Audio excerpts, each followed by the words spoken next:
ये साउंड की स्पीड से भी तेज। सिर्फ 90 मिनट में पूरी पृथ्वी का राउंड मारकर एक ही दिन में 16 बार सनराइज और सनसेट देख लेता है। ये है ISS यानी कि इंटरनेशनल स्पेस स्टेशन, जो अपने आप में ही अंतरिक्ष में तैरती एक फ्लोटिंग लैब जैसा है, जहां 40 साल बाद जाने वाले पहले इंडियन बने शुभांशु शुक्ला। स्पेस में मौजूद ये एस्ट्रोनॉट्स का महज कोई अड्डा नहीं, बल्कि एक ऐसी जगह है जहां अलग अलग देशों के साइंटिस्ट अपनी लाइफ का रिस्क लेकर जाते हैं, ताकि अंतरिक्ष में अलग अलग तरह के एक्सपेरिमेंट्स और रिसर्च करके स्पेस को लेकर मानव जाति की समझ को और गहरा कर सके। पर दोस्तों, क्या आपके दिमाग में कभी ये सवाल उठा है कि आखिर ये स्पेस स्टेशन काम कैसे करता होगा? या फिर क्या ये जानते हो कि 2030 में इसकी रिटायरमेंट के बाद क्या होगा? नहीं जानते तो जान जाओगे आज की इस वीडियो में इंटरनेशनल स्पेस स्टेशन से जुड़े सभी सीक्रेट्स। तो आइए बिना टाइम वेस्ट किए फैक्टिफाइड पर इस स्पेस जर्नी को शुरू करते हैं। Space war, US versus Soviet union. ये आइडिया शुरू होता है यूएस और यूएसएसआर की स्पेस वॉर से इन द ईयर 1957, जब ये दोनों सुपर पावर्स ये प्रूव करने में लगी थी कि स्पेस टेक्नोलॉजी के मामले में उनसे बेहतर कोई दूसरा नहीं। 1957 में यूएसएसआर यानी कि सोवियत यूनियन दुनिया का पहला सैटेलाइट स्पुतनिक 1 लॉन्च करके स्पेस रेस में आगे निकल गया। लेकिन ये तो सिर्फ शुरुआत थी। फिर 1961 में एक बार फिर सोवियत यूनियन ने यूरी गागरिन नाम के एक इंसान को स्पेस में भेजकर दिखा दिया कि इंसानों के लिए स्पेस में जाना भी मुमकिन है। गागरिन पूरी पृथ्वी के वो पहले इंसान थे जो अंतरिक्ष में गए और पृथ्वी का चक्कर लगाकर वापस लौटे।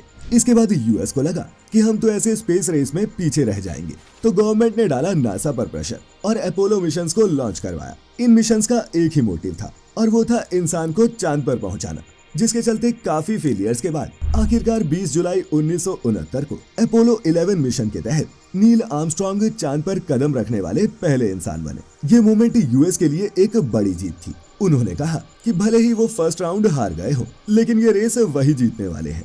The idea of space station. फिर 15 साल बाद 1984 में यूएस के प्रेसिडेंट रोनाल्ड रीगन ने अपनी state of the union speech में एक अनाउंसमेंट की, जिसमें उन्होंने बताया कि ये सब अब नहीं रुकेगा, बल्कि हम स्पेस में एक ऐसा स्टेशन बनाएंगे जिसमें अमेरिकन साइंटिस्ट लंबे टाइम तक रहकर रिसर्च कर सकेंगे। और इस प्रोजेक्ट का नाम रखा गया स्पेस स्टेशन फ्रीडम।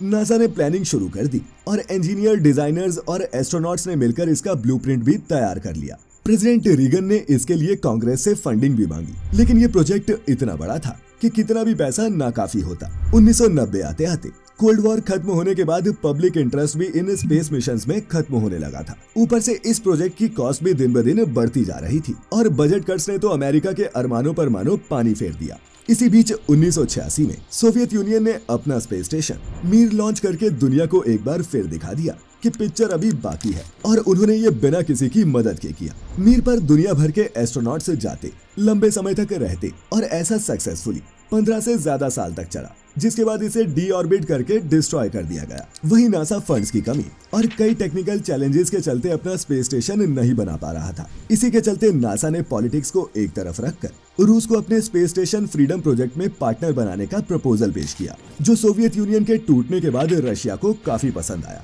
फिर 1993 में नासा और रशिया ने पार्टनरशिप अनाउंस कर दी और इसी पार्टनरशिप के चलते इस स्पेस स्टेशन का नाम बदलकर इंटरनेशनल स्पेस स्टेशन रख दिया गया। How was it made? NASA ने पूरी दुनिया की स्पेस एजेंसीज को इसमें इनवाइट किया और कहा कि हमारे साथ जुड़कर इसे अपना खुद का सपना मानकर हमारे साथ काम करो, इसमें सबका फायदा है। ये प्रपोजल सबको पसंद आया, क्योंकि ये प्रोजेक्ट इतना बड़ा था कि किसी अकेले के बस का था ही नहीं, और किसी फुटबॉल ग्राउंड जितने बड़े स्ट्रक्चर को एक साथ स्पेस में भेजना भी नामुमकिन था, जिस कारण इसे मॉड्यूलर बनाया गया। मतलब कि इसके अलग अलग हिस्सों को अलग अलग टाइम पर स्पेस में भेजकर अंतरिक्ष में ही इन्हें जोड़ा जाएगा, ऐसा डिसाइड हुआ। फिर ईएसए माने कि यूरोपियन स्पेस एजेंसी ने कोलंबस नाम का लैब मॉड्यूल बनाया। जाक्सा माने कि जापान एरोस्पेस एक्सप्लोरेशन एजेंसी ने अपना एडवांस्ड साइंस मॉड्यूल कीबो ऑफर किया, जो आईएसएस के बाकी सभी मॉड्यूल से साइज में बड़ा था। वहीं सीएसए माने कि कनेडियन स्पेस एजेंसी ने कनाडा आर्म 2 नाम की रोबोटिक आर्म डिजाइन की, जो आईएसएस की मेंटेनेंस और उसे कंप्लीट करने में भी मदद करने वाली थी। फिर सालों की मेहनत और अरबों रुपए लगाने के बाद नवंबर 20, 1998 के दिन रशिया ने अपना पहला मॉड्यूल जारिया एक पावरफुल प्रोटॉन के रॉकेट की मदद से स्पेस में भेजा। 19,323 किलो वजन वाले इस मॉड्यूल को 400 किलोमीटर ऊपर लो अर्थ ऑर्बिट में ले जाकर प्लेस कर दिया गया। जारिया 16 दिन तक अकेला ही पृथ्वी का चक्कर लगाता रहा जिसके बाद 4 दिसंबर 1998 को स्पेस शटल एंडेवर की मदद से यूएस के यूनिटी मॉड्यूल को स्पेस में भेजा गया। एस्ट्रोनॉट्स ने रोबोटिक आर्म की मदद से जारिया के फॉरवर्ड पोर्ट पे PMA-1 यानी कि प्रेशराइज्ड मेटिंग अडाप्टर कनेक्ट किया और इस तरह यूनिटी और जारिया के मिलन से ही शुरुआत हो गई अंतरिक्ष में इंसानों के अपने स्पेस स्टेशन की। इसमें अभी और भी कई मॉड्यूल्स और लैब्स जोड़े जाने थे। साल 2000 में रशिया के ज़्वेदा मॉड्यूल को स्पेस में ले जाया गया।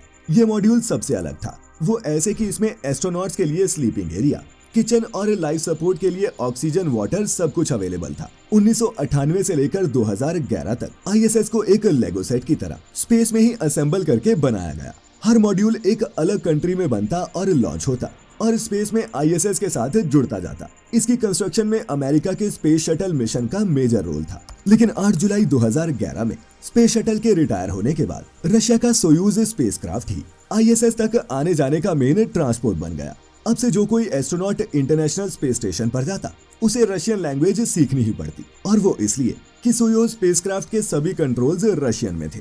दोस्तों, आपको जानकर हैरानी होगी कि इंटरनेशनल स्पेस स्टेशन मानव इतिहास में बनाई गई सबसे महंगी चीज है। एस्टिमेट्स के मुताबिक बताया जाता है कि इसकी कीमत है 150 बिलियन US डॉलर्स, माने कि 12,46,575 crore Indian rupees. How it works? अब ये ISS बना कैसे, ये तो हमने समझ लिया। चलिए अब देखते हैं कि ये काम कैसे करता है। तो बता दें कि ISS 7.66 किलोमीटर प्रति सेकंड की स्पीड से पृथ्वी का लगातार चक्कर लगाता रहता है। ये अर्थ के लोअर ऑर्बिट में है, जहां ग्रेविटी होती तो है, लेकिन एस्ट्रोनॉट्स को माइक्रो ग्रेविटी या फिर वेटलेसनेस का एक्सपीरियंस होता है, क्योंकि वो अर्थ के ऑर्बिट में लगातार घूम रहे होते हैं। अब जैसा कि मैंने पहले बताया कि ये कई सारे मॉड्यूल से मिलकर बना है, जैसे रशिया का ज़्वेदा जो एस्ट्रोनॉट्स के रहने का एरिया है, यूएस के यूनिटी एंड हार्मनी मॉड्यूल्स जो कि कनेक्शन नोड्स हैं और स्पेसक्राफ्ट या फिर मॉड्यूल्स को ISS से जोड़ने का काम करते हैं। इसके अलावा यूरोप का कोलंबस और जापान का कीबो मॉड्यूल ये साइंटिफिक लेबोरेटरीज हैं और इनमें एस्ट्रोनॉट्स एक्सपेरिमेंट्स करते हैं। ट्रैंक्विलिटी मॉड्यूल में है लाइफ सपोर्ट सिस्टम्स और क्यूपोला है डोम शेप्ड ये ऑब्जर्वेटरी, जिसमें से एस्ट्रोनॉट्स पृथ्वी को देखते हैं और डॉकिंग ऑपरेशंस में भी इस्तेमाल करते हैं। और लास्ट में है यूएस का डेस्टिनी जो ISS की मेन रिसर्च लैब है। इसके अलावा भी और कई छोटे छोटे मॉड्यूल्स पावर के लिए सोलर पैनल्स वगैरह अटैच्ड होते हैं। कनाडा की ये आइकॉनिक कनाडा आर्म 2 जो कि एक रोबोटिक आर्म है और ISS पर आने वाले मॉड्यूल्स को पकड़ने, इसके साथ जोड़ने और सैटेलाइट्स को हैंडल करने का काम करती है। इसके बाद इसके बाहर लगे होते हैं ये बड़े बड़े सोलर एरेज जो सनलाइट से एनर्जी लेकर इलेक्ट्रिसिटी बनाते हैं और इसी सोलर पावर से ISS की लाइट्स, कंप्यूटर्स और सिस्टम्स सब चल पाते हैं। अब इतने सारे इलेक्ट्रॉनिक कंपोनेंट्स हैं तो हीट तो प्रोड्यूस होगी ही। इसके लिए इसमें रेडिएटर्स भी लगे होते हैं जो ISS के सिस्टम्स की हीट को स्पेस में रिलीज करने का काम करते हैं। और बात करें इसके सेफ्टी सिस्टम्स की तो ISS के आउटर लेयर पर माइक्रो मीटियोराइट्स और स्पेस डेब्री से बचने के लिए शील्ड्स लगी हैं। इमरजेंसी एस्केप के लिए सोयूज और क्रू ड्रैगन जैसे कैप्सूल्स हैं जो जरूरत पड़ने पर इवैक्यूएशन के लिए रेडी रहते हैं। और फायर सेफ्टी के लिए इसमें लगे हैं स्मोक डिटेक्टर्स, फायर एक्सटिंग्विशर्स और एयर फिल्टर्स जो साल के 365 दिन 24 घंटे काम करते रहते हैं।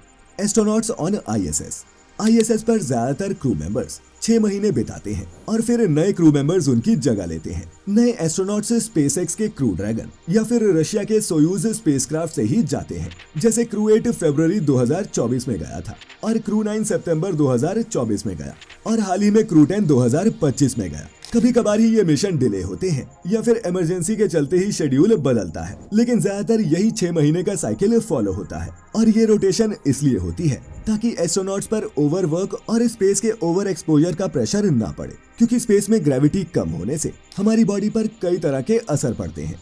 बोन्स और मसल्स वीक हो जाती है, हार्ट कमजोर हो जाता है, रेडिएशन एक्सपोजर से कैंसर का खतरा भी बनता है और दिमाग पर पड़ने वाले साइकोलॉजिकल इफेक्ट्स अलग। नासा के डेटा के हिसाब से अब तक 20 से ज्यादा देशों के 250 से ज्यादा एस्ट्रोनॉट्स ISS पर गए हैं और लगभग इन सभी में ही पृथ्वी पर लौटने के बाद ये सिम्टम्स ऑब्जर्व किए गए। लेकिन खुशकिस्मती की बात ये है कि 25 सालों से भी ज्यादा के अपने ऑपरेशंस में आज तक ISS पर एक भी मौत नहीं हुई। Missions and experiments. अब बात करते हैं कुछ ऐसे स्पेसिफिक मिशंस की जिनसे हम इंसानों को काफी फायदा हुआ।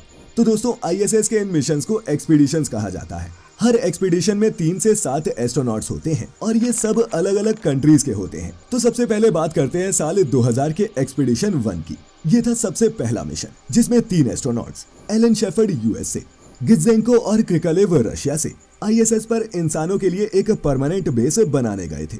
इन तीनों ने ही पहली बार इस बात को प्रूव करके दिखाया था कि आईएसएस पर सेफली लंबे टाइम तक रहकर भी रिसर्च की जा सकती है। और यहीं से शुरुआत हुई अंतरिक्ष में कंटिन्यूअस ह्यूमन प्रेजेंस की। फिर आता है साल 2004 का एक्सपीडिशन 10, जिसमें फोकस था बॉडी का अल्ट्रासाउंड टेस्ट, मसल लॉस पर रिसर्च और अर्थ की ऑब्जर्वेशन। इसी एक्सपीडिशन में यह समझा गया कि माइक्रोग्रेविटी का ह्यूमन बॉडी पर क्या असर पड़ता है। और ऐसे ही साल 2010 के एक्सपीडिशन 21 और 22 में फूड ग्रोथ, फिजिक्स और एस्ट्रोनॉट्स की हेल्थ पर एक्सपेरिमेंट्स हुए।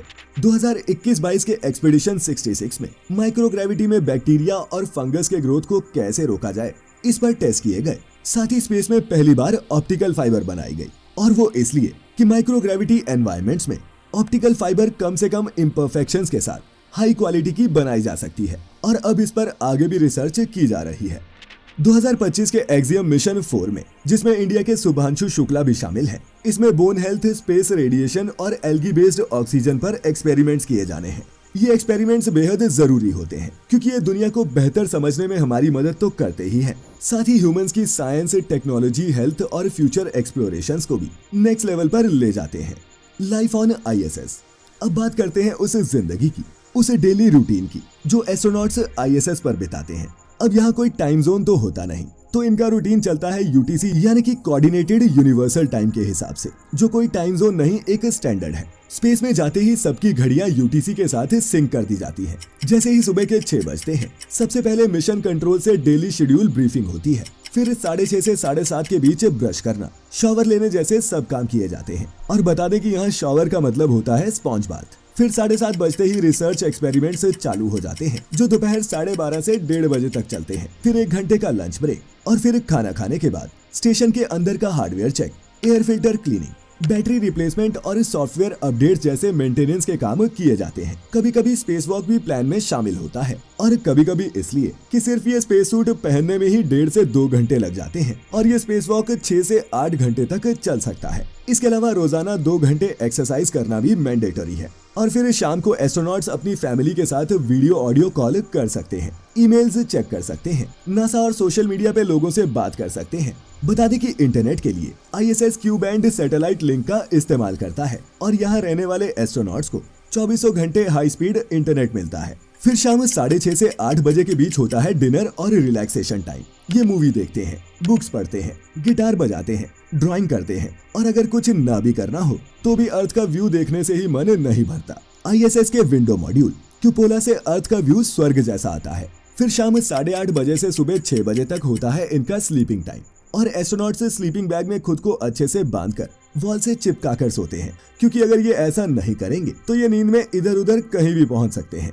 यहाँ पर इनका टाइम पर फुल बॉडी चेकअप भी होता है, और अगर कोई शिकायत हो तो इसके लिए एस्ट्रोनॉट्स स्पेस से ही अर्थ पर मौजूद डॉक्टर से कंसल्ट कर सकते हैं। The end of ISS. अब दोस्तों, आपको जानकर हैरानी होगी कि नासा ने ये ऑफिशियली अनाउंस कर दिया है कि इंटरनेशनल स्पेस स्टेशन को 2030 तक ही ऑपरेट किया जाएगा, और उसके बाद इसे भी रशिया के स्पेस स्टेशन की ही तरह डीऑर्बिट करके डिस्ट्रॉय कर दिया जाएगा। डीऑर्बिट एक स्पेस टर्म है, जिसका मतलब है कि स्पेसक्राफ्ट या फिर सैटेलाइट को उसके ऑर्बिट से निकालकर पृथ्वी की ओर लाना और फिर कहीं समंदर में फेंक देना। अब आपके मन में भी एक सवाल उठ रहा होगा कि भाई, जब सब कुछ सही चल रहा है तो ये डीऑर्बिट क्यों करना? तो दोस्तों, आपको बता दें कि इसके ज्यादातर मॉड्यूल्स अब अपनी एंड ऑफ लाइफ पर पहुंच चुके हैं, और सिर्फ आईएसएस को अपने ऑर्बिट में रखने का ही सालाना खर्च 3 से 4 बिलियन डॉलर्स आता है। वैसे भी सब अब मून और मार्स मिशन पर ज्यादा फोकस कर रहे हैं, इसीलिए 2030 के बाद एक स्पेशल स्पेसक्राफ्ट आईएसएस को अर्थ के एटमॉस्फेयर की तरफ धीरे धीरे खींच लाएगा, जिसमें एंटर करने पर इसका 90% हिस्सा तो हवा में ही जल जाएगा, और बचे कुछ पार्ट्स पॉइंट नीमो में गिराए जाएंगे, जो पैसिफिक ओशन में मौजूद एक रिमोट जगह है जहां कोई नहीं रहता। फ्यूचर के लिए नासा ने प्लान किया है कि कमर्शियल या फिर प्राइवेट कंपनीज ही अब स्पेस स्टेशंस बनाएं और अपनी सर्विसेज के लिए चार्ज कर लें। इसीलिए इसकी बहुत बड़ी पॉसिबिलिटी है कि इन नए स्पेस स्टेशंस में टूरिस्ट के लिए भी जगह हो, और ये पहले स्पेस होटल्स का रूप ले लें। 2025-26 तक एक नया मॉड्यूल आईएसएस से कनेक्ट किया जाएगा, और यही बाद में अलग होकर खुद का ही एक अलग प्राइवेट स्पेस स्टेशन बन जाएगा।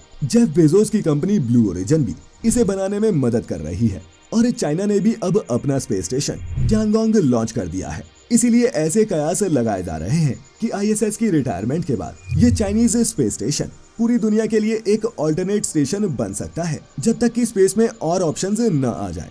खैर दोस्तों, आईएसएस ने मानव जाति की बहुत सेवा की है और कुछ सालों में जब वो रिटायर होगा तो अपने साथ साथ न जाने कितने ही एस्ट्रोनॉट्स की यादें लेकर समंदर में कहीं खो जाएगा। उम्मीद है इंटरनेशनल स्पेस स्टेशन की इस कहानी ने आपको भी फैसिनेट किया होगा। अगर किया हो तो इसे अपने कम से कम 10 दोस्तों के साथ शेयर जरूर करें और ऐसी ही और भी इंसाइटफुल डॉक्यूमेंट्री वीडियोस के लिए देखते रहें फैक्टिफाइड। आप सभी का बहुत बहुत शुक्रिया।